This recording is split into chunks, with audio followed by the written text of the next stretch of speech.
जिल्हा परिषदला आपण अनुप आंदोलन केलं। आज पुन्हा दुसऱ्या दिवशी मनसे आक्रमक होताना दिसत आहेत।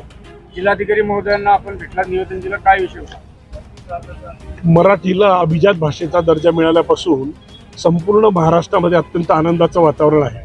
परंतु अशाही परिस्थितीमध्ये काही अमराठी अधिकारी आणि कर्मचारी जे महाराष्ट्रामध्ये ड्युटी करतात, खास करून बँकांमध्ये आणि केंद्र सरकारच्या आस्थापनांमध्ये, त्यांचा आणि मराठी ग्राहकांचा या ठिकाणी वाद होतो आणि तो वाद होऊ नये म्हणून आज महाराष्ट्र नवनिर्माण सेनेने एक पुढाकार घेतलेला आहे की अमराठी अधिकारी आणि कर्मचाऱ्यांना मराठीच्या शिकवण्या देण्याचा उपक्रम आम्ही सुरू करीत आहोत।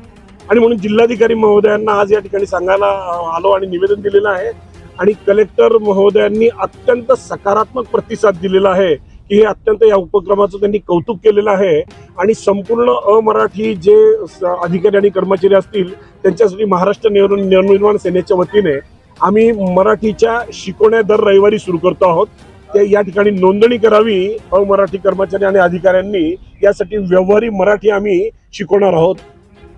धन्यवाद।